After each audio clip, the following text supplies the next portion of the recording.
Olá pessoal, bem-vindos à nossa primeira videoaula. Ela é parte da aula 2, que trata do universo. A parte seguinte dela é Lua, nós vamos ver presencial. Aqui vocês vão ter um material escrito com alguns espaços em azul claro, no qual vocês vão preencher com aquilo que vocês entenderam do vídeo. Dúvidas, me perguntem em sala ou plantão, ok? É muito simples, é uma matéria que cai muito pouco, mas que eventualmente aparece uma questãozinha aqui e ali. Então, boa primeira aula de vídeo. Bom, a teoria do Big Bang, todo mundo já tem uma noção de que vem o universo de um átomo primordial. E esse átomo primordial nada mais é do que uma grande concentração de energia e matéria em um único ponto, que não se sabe exatamente o tamanho, dimensão, e tudo isso são teorias, como se sabe. Então a gente vai falar da explosão desse átomo primordial há 13,7 bilhões de anos, ocasionando o surgimento do universo. Agora vamos para as teorias de criação do universo. Nós temos a primeira, que é a teoria do universo fechado. O universo se cria a partir do Big Bang, como já vimos, e aí há uma grande expansão. Essa expansão vai criando as estrelas, os planetas, nebulosas, as galáxias e etc. Né?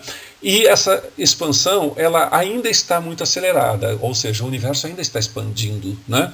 E cada vez em velocidade maior, apesar dos 13,7 bilhões de anos do universo. A partir do momento que essa força de expansão cessar, a gravidade vai começar a atuar e um corpo vai atrair o outro, até que todos se unam novamente num grande, ou melhor, num denso átomo primordial, cheio de energia e massa, né, pequeno, que é chamado de singularidade também.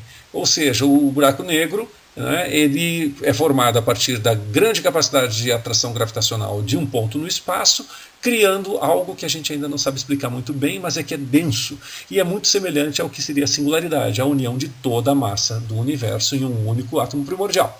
Depois poderia haver até mesmo um novo Big Bang, por que não? E aí uma nova expansão e contração. E eu brinco dizendo que essa teoria do universo fechado, que é da criação, expansão e contração por gravidade e volta ao átomo primordial, parece uma teoria da reciclagem universal. Brincadeirinha, brincadeirinha, mas ajuda a lembrar. Valeu? E aí vem a tal da teoria do universo aberto. A teoria do universo aberto é o oposto do fechado, ou seja, a partir do Big Bang, tudo vai se distanciando, os corpos estelares em geral, o universo vai cada vez se perdendo mais, não é? Umas coisas de outras vão ficando longe, e o que vai acontecer? Aquela suposta força de atração que se tornaria maior do que a velocidade de expansão na teoria do universo fechado, vai deixar de acontecer aqui. O que nós vamos ter aqui é uma expansão permanente do universo, até que a força gravitacional deixe de atuar na maioria dos corpos, e quando isso atingir a totalidade, haverá uma desintegração do universo. Ruim, hein? O que são estrelas, então, pessoal? São aglomerados de hidrogênio. Esse hidrogênio, em função da enorme quantidade, vai gerar uma pressão gravitacional tremenda, unindo os núcleos desses hidrogênios e criando hélio, a partir do processo chamado fusão nuclear. Nesse processo é liberada uma enorme quantidade de energia, gerando ondas eletromagnéticas, como o Sol, por exemplo, que nos manda raios gama, X, infravermelho, ultravioleta e outras tantas. O equilíbrio hidrostático é a pressão interna dos corpos espaciais, quando ativos, né, existe uma energia interna por ser liberada, ela vai se equilibrar com a capacidade gravitacional que esse corpo tem, ou seja, quanto mais massa, maior a capacidade de atração gravitacional. Então, a gravidade leva para o centro do corpo, não é, a massa, e ao mesmo tempo a pressão interna expulsa. Nessa briga entre empurra e segura, nós vamos ter o equilíbrio hidrostático, que é o arredondamento dos corpos espaciais. Ao lado nós temos aí alguns dados sobre a Terra em relação ao Sol. O Sol é 109 vezes maior em diâmetro, 330 mil vezes maior em massa e 1.300.000 vezes maior em volume. Vamos falar um pouquinho sobre hierarquia. A hierarquia do universo. Nós vamos sair dos corpos de menor tamanho em direção às composições universais de maior dimensão. A gente poderia botar coisas menores aqui, como poeira estelar, meteoro, asteroide, cometa, planeta anão, etc. Mas não vamos fazer isso. Tá? A hierarquia normalmente ela é pedida a partir das estrelas, mas vamos acrescentar planetas. Então a gente parte de planetas, né? E depois dos planetas nós temos as estrelas em importância, em torno das quais os planetas, né, fazem sua órbita regularmente. As estrelas têm os seus planetas em torno delas, formando aquilo que a gente chama de sistemas estelares. No nosso caso, nós temos o sistema solar, e aí os conjuntos de sistemas estelares a gente chama de galáxias. A nossa é a Via Láctea. E tem os aglomerados de galáxias, né, que são diversas galáxias que estão próximas umas das outras dentro de setores do espaço. E o conjunto dos inúmeros aglomerados também vai ser chamado de superaglomerados, que seria a maior dimensão de conjunto de corpos espaciais do universo. E o ano-luz, pessoal, o que é? Vamos lá, é um conceito de distância, não é de tempo. Ano-luz é o quanto nós percorremos em quilômetros durante um ano a uma velocidade de 300 mil quilômetros por segundo. Dá 9 trilhões, 460 bilhões e 800 milhões de quilômetros. Então lembre-se, ano-luz é uma unidade de distância. Então, pessoal, agora vamos falar onde é que a gente está no universo, né? Eu chamo isso de meu endereço. Bom, eu estou no planeta Terra, né? Nós estamos dentro do sistema estelar chamado Sistema Solar, né? Nosso endereço fica dentro da Via Láctea, que é a nossa galáxia. Estamos sobre o braço de Órion, como vocês podem ver no desenho ao lado. A nossa galáxia Via Láctea ali representada tem 100 mil anos-luz de diâmetro, 50 mil anos-luz de raio. Naquele raio determinado ali à direita, onde tem a setinha apontando para um determinado ponto, está a Terra dentro do Sistema Solar. Ali que fica, naquela parte da nossa espiral da Via Láctea, chamada de braço de Órion, nós estamos. Como o raio tem 50 mil anos-luz, né, e nós estamos a cerca de 2/3 dele em relação ao centro da nossa galáxia, então nós estamos a 2/3 do raio, que dá 33 mil anos-luz do centro da galáxia Via Láctea. E o aglomerado no qual estamos se chama aglomerado grupo local, que tem 35 galáxias e está dentro do superaglomerado de Virgem, que tem cerca de 100 aglomerados. É isso aí. Bom, pessoal, agora a gente vai ver uma coisa interessante. A gente sabe que a Terra faz a órbita, ou seja, a translação, que é a mesma coisa que órbita em torno do Sol, né? E não o contrário, ou seja, a Terra está sendo orbitada pelo Sol. De forma alguma, o Sol está sendo orbitado pela Terra. Então vamos lá, existe uma teoria chamada geocentrismo, a Terra como centro. Geo é terra, centrismo está evidente. E essa teoria, essa hipótese foi formulada pelo Ptolomeu no século II depois de Cristo, ou seja, há 1800 anos aproximadamente. E a Igreja Católica, considerando que o homem foi criado à imagem e semelhança de Deus, então é óbvio que nós somos o centro do universo também espacialmente, então a Terra seria o centro de tudo. Ok? Lua, Sol, os demais planetas, todo mundo fazendo voltinha em torno da gente. Ô, pretensão.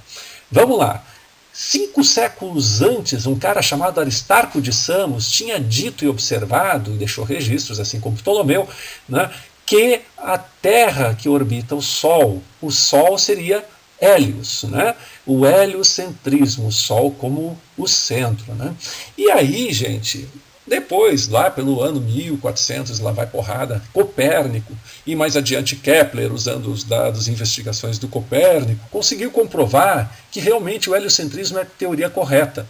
E Galileu Galilei, né, século XVII, foi enfrentar a Igreja Católica na publicação de um livro onde dizia isso, que realmente confirmou a partir das suas observações com luneta e telescópio, que ele criou supostamente, né, gente?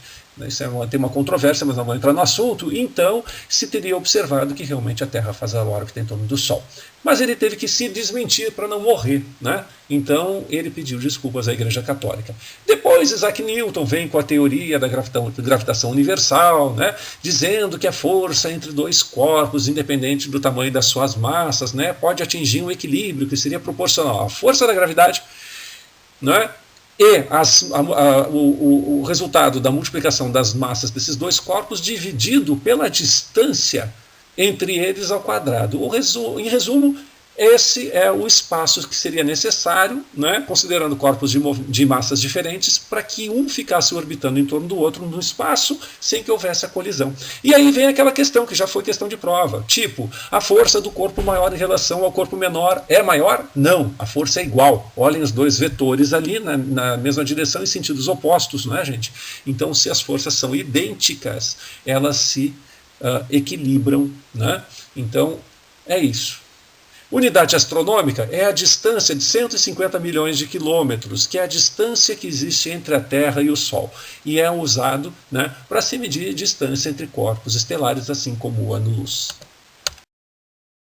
Então vamos lá, o que é um planeta? Um planeta é um corpo que é criado a partir de um processo chamado acreção, onde inúmeros resíduos de rochas no espaço, né, asteroides, cometas, etc., vão se colidindo e criando formas, né, relativamente grandes, com pelo menos 1 quilômetro de diâmetro, chamado planetesimais. E dos choques dos múltiplos planetesimais, nós vamos ter, pelo método chamado acreção, ainda a formação de um corpo maior. E esse corpo maior, quando representativo, quando tem órbita desimpedida em torno de uma estrela, né?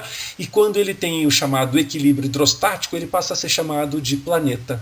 Ok? Planeta errante, vamos lá, anotações. Planeta errante é quando nós temos um planeta, que já foi dito no slide anterior, que não está orbitando reconhecidamente ou supostamente uma estrela, ok? Ele está solto no espaço, ele pode ter sido ejetado por um desequilíbrio de forças ou pelo choque com um outro planeta, ou seja o que for. Os 4 planetas mais próximos do Sol são chamados de planetas rochosos, também de terrestres, ok? Esses planetas eles são constituídos principalmente de ferro e eles têm um tamanho bastante menor do que o dos planetas gasosos, mas porém são bastante mais densos. E no nosso sistema solar nós temos 4 planetas gasosos: Júpiter, Saturno, Urano, Netuno. Então Mercúrio, Vênus, Terra, Marte. E ali entre Marte e Júpiter nós estamos vendo um monte de rochas. Aquilo ali se chama cinturão de asteroides, ok?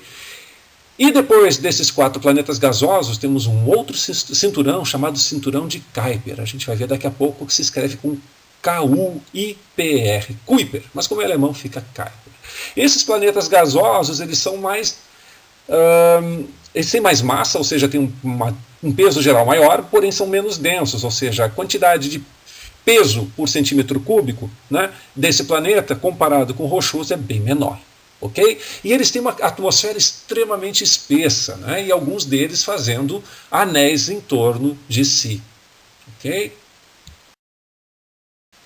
Bom, agora vamos falar um pouquinho do sistema solar, do conjunto dos corpos que o compõem, né? Mas vamos falar de planetas anões, anota ali embaixo. O planeta anão é aquele que não tem uma massa mais representativa do que o total dos corpos espaciais do seu entorno. Tipo, tem muito asteroide que, somando todos, ele fica mais ou menos numa quantidade, numa massa semelhante a desse planeta anão. Então ele não é muito grande, né? Além do que, o planeta anão também não tem uma órbita desimpedida. Essa é uma outra categorização do planeta anão. Pode aparecer as duas ou pode aparecer qualquer uma delas em prova, tá? Vamos lá então. Sistema solar é Mercúrio, Vênus, Terra, Marte, cinturão de asteroides, depois tem Júpiter, Saturno, Urano, Netuno e cinturão de Kuiper. Reparem que nós temos aqui 5 planetas anões principais, ok, pessoal? O Ceres fica no cinturão de asteroides, está ali a seta. Eris, Haumea, Makemake, Plutão fica no cinturão de Kuiper. Eu gosto de fazer uma brincadeirinha. Tinha uma banda chamada Planet Hemp, né? E Hemp usa-se muito para corresponder a maconha. E aí então eu faço uma sacanagem aqui. Eu boto que os planetas anões são a nova banda, o Sea Hemp. Está ali na estrelinha. Si de Ceres, que está no cinturão de asteroides, e depois na palavrinha separada os outros 4 que estão no cinturão de Kuiper, que são Haumea, Eris, Makemake e Plutão. Em torno do nosso sistema solar, além do cinturão de Kuiper, existe a nuvem de Oort, que nada mais é do que uma grande quantidade de cometas, bilhões deles, que entram e saem do nosso sistema estelar e que se avizinham dele. Vamos lá, pessoal, vamos falar agora dos movimentos principais da Terra. Existem outros, mas a gente vai falar de 2. Rotação e translação. Rotação é um movimento de, como já diz o nome, volta em torno do próprio eixo, que é a rotação, que dura em torno de 24 horas. Como, na verdade, ela dura 23 horas, 56 minutos e 48 segundos, a cada dia, essa diferença para fechar 24, a gente vai somando a cada um dos 365 dias do ano, vai dar uma determinada quantidade de minutos bastante grande, multiplicado por 4, isso vai dar um dia. Então, na verdade, nós temos uma volta completa da Terra em torno do Sol a cada 365 dias e 6 horas. A cada 4 anos, então, se eu pego 6 vezes 4 dá 24 horas, eu tenho 366 dias num ano, que é o chamado ano bissexto, que acresce o 29 de fevereiro. Bacana? O que é periélio e afélio? Vamos acrescentar isso. Periélio, peri, próximo, né? Nas cercanias, hélio, sol, a, distante, fora, negação, né? Oposição, está longe, félio, sol. Então, no caso aqui, nós temos periélio no 4 de janeiro, é quando a Terra está mais próxima do Sol no seu movimento de translação. Lembrando que a translação entre a Terra e Sol é uma órbita elíptica. Nesse período, nós vamos estar a 147 milhões e meio de quilômetros aproximadamente. Isso muda um pouco, tá, gente? A média, como eu falei, uma unidade astronômica são 150 milhões de quilômetros. É a distância da Terra até o Sol. O afélio é o momento que estamos mais distantes, então, do Sol, que vai ser no dia 4 de julho. Né? Estaremos a cerca de 152 milhões e meio de quilômetros. Isso aí. Com relação ao surgimento da água na Terra, há duas hipóteses. Uma, de que ela teria vindo nos corpos chamados cometas, que tem uma estrutura rochosa e um núcleo gelado. Esse gelo é composto de água pesada, que é o HDO, que é o hidrogênio, deutério e oxigênio. E também poderia ser a segunda hipótese, e a mais aceita, que ela teria vindo dos vulcões. A partir das erupções vulcânicas no nosso planeta, vapor de água seria liberado e, com o passar das centenas de milhões de anos, vão se formando nuvens que geram chuvas que vão acabar resfriando a superfície do nosso planeta, criando aonde nós vivemos, que é a crosta terrestre. Ok? Em 2014, o ser humano conseguiu pela primeira vez colocar uma sonda sobre a superfície de um cometa, né, com sucesso, podendo fazer escavação e análise da composição químico-física desse cometa. Pena que funcionou só por algumas horas, porque ele pousou de um lado onde não havia energia solar e os seus painéis solares não recarregaram as baterias. Esse foi o módulo Philae, né, na sonda Rosetta, que desceu no cometa 67P e detectou de fato a existência da água pesada. Isso já havia sido feito também no cometa de Halley, mas sem o pousar de uma sonda, apenas com o choque de uma sonda. Vamos ver outros conceitos. Então, pessoal, meteoro, ali o segundo. Meteoro é o seguinte, é quando entra um corpo espacial feito de rocha, níquel e ferro normalmente, com menos de 30 metros de diâmetro na nossa atmosfera, e ele torra, vira cinza e não colide com a superfície. Isso é aquilo que a gente chama popularmente de estrela cadente. Os meteoroides são corpos que têm as mesmas características físicas, né? Porém eles passam ao longo, ou melhor, à margem da nossa atmosfera, não chegam a entrar no nosso planeta. São corpos espaciais que são visualizados pelo homem, passam perto da atmosfera, mas não entram aqui. Ou seja, não influencia em nada na nossa vida cotidiana. Já o meteorito é diferente. O meteorito é o mesmo corpo espacial que entra na atmosfera, a gente chama de estrela cadente, porque gera aquele lampejo no céu, mas ele não vai carbonizar totalmente, não vira cinza, então parte dele colide com a superfície, deixando restos rochosos, né? O meteorito, então, é aquele que a gente consegue pegar na mão e fazer a análise físico-química. O asteroide nada mais é do que um meteorito gigante. Ele tem mais de 30 metros de diâmetro, composto da mesma coisa, né? E caso caia um asteroide na superfície é muito mais arriscado para nós terrestres, né? Com relação a planetóide era um termo usado para designar asteroide até 2006, mas a Sociedade Astronômica Internacional tirou ele de circulação. Porém, aqui no Rio Grande do Sul, em 2014 ou 2015, não me recordo exatamente, teve uma universidade do interior que usou o termo planetóide em sua prova. Fiquem ligados, é a mesma coisa que asteroide, ok? Cometa é composto, como já foi dito anteriormente, de rochas e gelo, água pesada congelada no seu núcleo.